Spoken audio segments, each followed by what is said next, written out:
ಭಾರತದ ವಿರುದ್ಧ China double game. Dragon ನಡೆ, ಇಂಡಿಯಾಗೆ ಎಚ್ಚರಿಕೆ ಗಂಟೆ. ಸ್ನೇಹ ಹಸ್ತ ಎಂದು ಬದಲಿಸಿದ ವರಸೆ. ಜಾಗತಿಕ ಮಟ್ಟದಲ್ಲಿ ಚೀನಾ ಹಾಗೂ ಭಾರತ ಎಂತಹ ಕಡು ವೈರಿಗಳು ಎಂಬುದು ಇಡೀ ಜಗತ್ತಿಗೆ ಗೊತ್ತಿದೆ. ಆದರೆ ಅಮೆರಿಕದ ಸುಂಕ ಸಮರ ಬದ್ಧ ವೈರಿಗಳನ್ನು ಒಂದು ಮಾಡಿತ್ತು. ಭಾರತದ ಸ್ನೇಹ ಅರಸಿ ಚೀನಾ ಓಡೋಡಿ ಬಂದಿತ್ತು. ಎರಡು ರಾಷ್ಟ್ರಗಳ ಮಧ್ಯೆ ವ್ಯಾಪಾರ, ವಿಮಾನ ಹಾರಾಟ ಎಲ್ಲವಕ್ಕೂ ಕೂಡ ಒಪ್ಪಿಗೆ ಸೂಚಿಸಲಾಗಿತ್ತು. ಆದರೆ ಈಗ ಚೀನಾ ಭಾರತದ ವಿರುದ್ಧ ಡಬಲ್ ಗೇಮ್ ಆಡ್ತಿದೆಯಾ ಎಂಬ ಅನುಮಾನ ಶುರುವಾಗಿದೆ. ಅದಕ್ಕೆ ಬಲವಾದ ಕಾರಣಗಳೂ ಇವೆ. ಭಾರತದ ಭೇಟಿ ಬಳಿಕ ಚೀನಾದ ವಿದೇಶಾಂಗ ಸಚಿವ ವಾಂಗ್ ಯಿ ಅವರು ಇಸ್ಲಾಮಾಬಾದ್ನಲ್ಲಿ ಪಾಕಿಸ್ತಾನದ ಜೊತೆ ಆರ್ಥಿಕ ಕಾರಿಡಾರ್ ಬಗ್ಗೆ ಮಾತುಕತೆಗಳನ್ನು ನಡೆಸಿದರು. ಇದು ಸಹಜವಾಗಿ ಭಾರತಕ್ಕೆ ಆತಂಕವನ್ನು ತಂದಿತ್ತು. ಇದರ ಬೆನ್ನಲ್ಲೇ ಈಗ ಬಾಂಗ್ಲಾ ಜೊತೆ ಮಾತುಕತೆಗೆ ಇಳಿದಿದ್ದು ಚೀನಾದ ಡಬಲ್ ಗೇಮ್ ಬಯಲಾಗಿದೆ. ಚೀನಾ ಅದೆಷ್ಟೇ ವಿಶ್ವಾಸದಿಂದ ಇದ್ರೂ ಕೂಡ ಅದನ್ನು ನಂಬುವ ಹಾಗಿಲ್ಲ.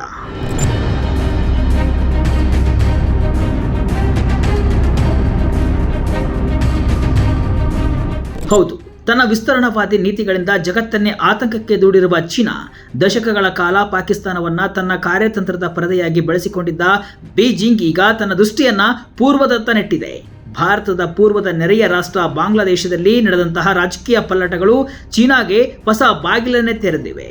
ಇದು ಭಾರತಕ್ಕೆ ಕೇವಲ ಎಚ್ಚರಿಕೆ ಗಂಟೆಯಲ್ಲ, ಬದಲಾಗಿ ಪಶ್ಚಿಮ ಮತ್ತು ಪೂರ್ವ ಎರಡೂ ಕಡೆಗಳಿಂದ ಏಕಕಾಲಕ್ಕೆ ಎದುರಾಗುತ್ತಿರುವ ಗಂಭೀರ ಭದ್ರತಾ ಸವಾಲು. ಈ ನಿಟ್ಟಿನಲ್ಲಿ ಚೀನಾ ಪಾಕಿಸ್ತಾನದ ಮಾದರಿಯನ್ನೇ ಬಾಂಗ್ಲಾದೇಶದಲ್ಲಿ ಪುನರಾವರ್ತಿಸಲಾಗುತ್ತಿದೆಯಾ ಎಂಬ ಗುಮಾನಿ ಮೂಡಿದೆ.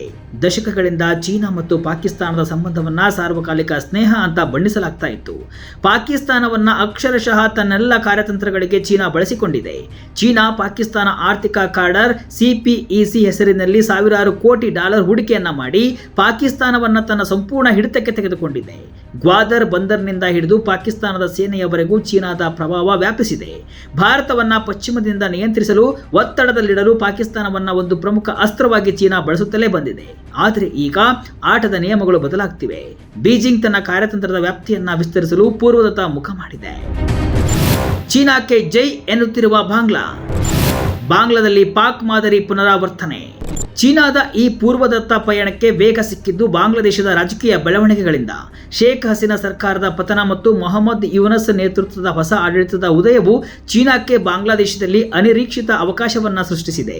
ಶೇಖ್ ಹಸೀನಾ ಅವರು ಭಾರತದೊಂದಿಗೆ ಅತ್ಯುತ್ತಮ ಸ್ನೇಹ ಸಂಬಂಧವನ್ನು ಹೊಂದಿದ್ರು. ಅವರ ಭಾರತ ಪರ ನಿಲುವು ಚೀನಾದ ಯೋಜನೆಗಳಿಗೆ ಒಂದು ರೀತಿಯಲ್ಲಿ ತಡೆಗೋಡೆಯಾಗಿತ್ತು. ಆದರೆ ಹೊಸ ಸರ್ಕಾರವು ಚೀನಾದ ಹೂಡಿಕೆಗಳು ಮತ್ತು ಯೋಜನೆಗಳನ್ನು ಬಹಿರಂಗವಾಗಿಯೇ ಸ್ವಾಗತಿಸುತ್ತಿವೆ. ಇದು ಚೀನಾಕ್ಕೆ ಬೇಕಾಗಿದ್ದ ಸುವರ್ಣ ಅವಕಾಶ. ಇದರ ಪರಿಣಾಮ ಈಗ ಸ್ಪಷ್ಟವಾಗಿ ಗೋಚರಿಸ್ತಾ ಇದೆ. ಬಾಂಗ್ಲಾದೇಶದ ಹೆಮ್ಮೆಯ ಪದ್ಮ ಸೇತುವೆಯಿಂದ ಹಿಡಿದು ವಿಶೇಷ ಆರ್ಥಿಕ ವಲಯಗಳು ಮತ್ತು ನದಿ ನೀರಿನ ನಿರ್ವಹಣೆಯ ಯೋಜನೆಗಳವರೆಗೆ ಚೀನಾ ತನ್ನ ಬಲೆಯನ್ನ ಹರಡಿದೆ. ಈ ಹಿಂದೆ ಭಾರತದ ಪ್ರಬಲ ಹಿಡಿತವಿದ್ದ ಚಿತ್ತಗಾಂಗ್ ಮತ್ತು ಮೊಂಗ್ಲಾ ಬಂದರುಗಳು ಹಾಗೂ ಇತರ ಮೂಲಸೌಕರ್ಯ ಯೋಜನೆಗಳ ಮೇಲೂ ಚೀನಾದ ಪ್ರಭಾವ ಗಣನೀಯವಾಗಿ ಹೆಚ್ಚುತ್ತಾ ಇದೆ. ಇದು ಪಾಕಿಸ್ತಾನದಲ್ಲಿ ಚೀನಾ ಅನುಸರಿಸಿದ ತಂತ್ರ, ಅಂದರೆ ಆರ್ಥಿಕ ಹೂಡಿಕೆಯ ಮುಖವಾಡವನ್ನು ಧರಿಸಿ ಆಳವಾದ ಕಾರ್ಯತಂತ್ರದ ನುಸುಳುವಿಕೆ. ಪಾಕಿಸ್ತಾನ ಸಾಲದ ಸುಳಿಗೆ ಸಿಲುಕಿ ಚೀನಾದ ಅಡಿಯಾಳದಂತೆ ಬಾಂಗ್ಲಾದೇಶವು ಅದೇ ಹಾದಿಯಲ್ಲಿ ಸಾಗ್ತಾ ಇದೆಯಾ ಎಂಬ ಆತಂಕ ತಜ್ಞರನ್ನ ಕಾಡ್ತಾ ಇದೆ.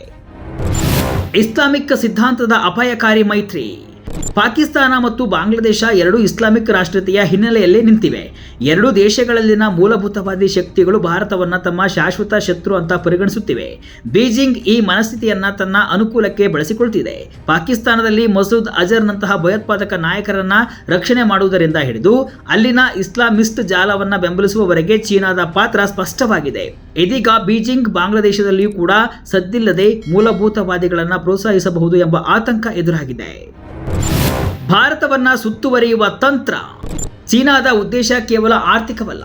ಬಾಂಗ್ಲಾದೇಶದಲ್ಲಿ ಹಿಡಿತ ಸಾಧಿಸುವ ಮೂಲಕ ಅದು ಭಾರತವನ್ನ ಪೂರ್ವದಿಂದ ಸುತ್ತುವರಿತಾ ಇದೆ.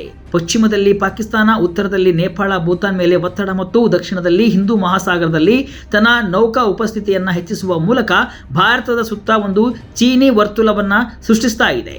ಬಾಂಗ್ಲಾದೇಶ ಮತ್ತು ಮಯನ್ಮಾರ್ನಲ್ಲಿ ಚೀನಾದ ಹೂಡಿಕೆ ಹಾಗೂ ಗುಪ್ತಚರ ಸಹಕಾರವು ಭಾರತದ ಭದ್ರತಾ ಕಾರ್ಯತಂತ್ರವನ್ನು ಇನ್ನಷ್ಟು ಜಟಿಲಗೊಳಿಸಲಿದೆ. ಪ್ರಾದೇಶಿಕ ಅಸ್ಥಿರತೆ, ಭಯೋತ್ಪಾದನೆ, ಬೆದರಿಕೆ.